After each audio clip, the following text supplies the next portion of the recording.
let's see. Okay. Also on your website, your bio, it had talked about how you're a longtime people watcher, almost utilized as a tool in crafting the characters that you play. And with all the short films, I'm just gonna, because you've been in a lot of short films, including Close Ties to Home Country, which you just brought up, Born Bottled, but going back to Framework in 2009. 2013 Short Break, 2015's Valerie and Happy Hour, 2017's Pizza Night, 2018's Kill the Light, and Guac and Sliders.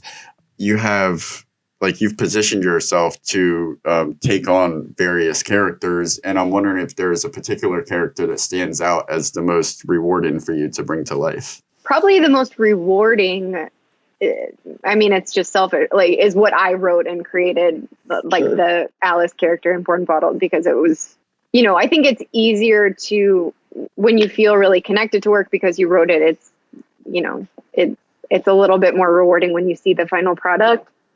Mm-hmm. So, yeah.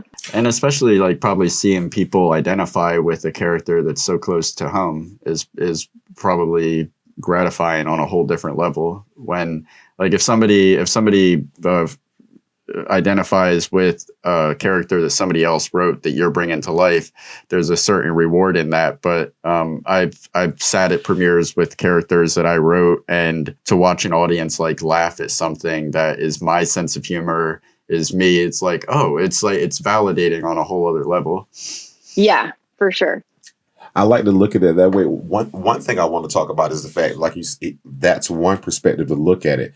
Another way to look at it is this. Let me ask you this: has there ever been? This is what I call moral versus method. There are method actors, and there are moral actors. I like to consider myself a method actor with morals.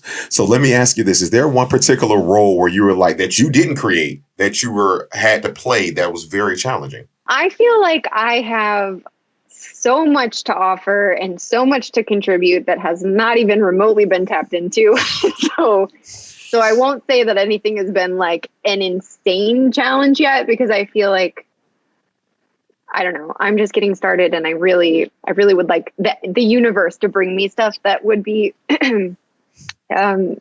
super difficult and interesting to tap into. But I think probably in Close Ties to Home Country, I played this character, India, who's is a pretty big stretch for me. I think not in terms of tone of my voice or what, like I have kind of bubbly energy sometimes, or a lot of times, but she's really out of touch. And like, I'm a highly sensitive person. I'm very empathetic. I'm very sensitive to other people's energy and energy in the room and feelings. And this character does not care. She is fully in her own world, narcissist, racist, but not like in super aggressive. She's just like out of touch. That old school racism. Yeah, I like that. Old school racism.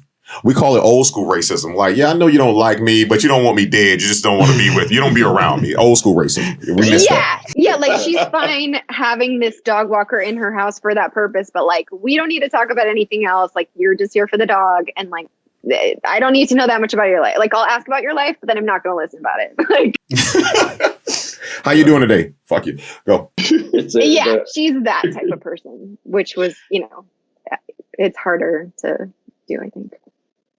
It's always challenging too when you don't feel like you're pulling something off believably, or it's too challenging or too far removed from who you are as a person to fully commit to a character when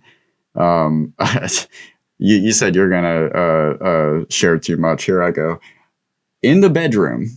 I've never heard this story. You always. Jesus Christ. There's role playing. It's never been a thing for me because of this reason. It's like the other person knows that we're role playing, so I can't fully commit to this character because I know that the other person knows that I'm an imposter.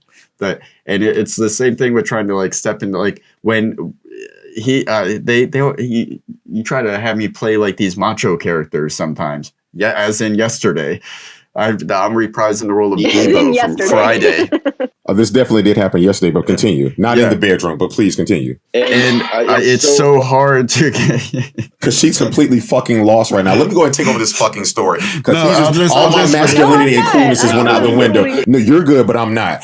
I'll just wrap it up by saying it's extra hard to commit to a character that you're not feeling internally when you can sense that, like, if there's any sense that even if you're projecting this onto other people, that they're not believing what you're doing, that only makes it that much more difficult to disappear into this character that you're supposed to be. But there's a flip side to that coin. You as a director and a writer and an editor, which he primarily is. I'm an actor and a director. I don't really write that much and definitely have retired from editing. But with that being said, you're the person that writes a story that I have to portray. And when I portray that story, who's really being vulnerable here? You're writing down your thoughts and I'm portraying them. So there's a flip side to that coin. Okay. Thank you. No, but I get what you're saying. And I actually think that is reflective of a lot of the stuff that that like Esther Perel and all those people talk about in respect to relationships too. Like it once you're dating a person and they know your like 9-year-old self and who like you really are,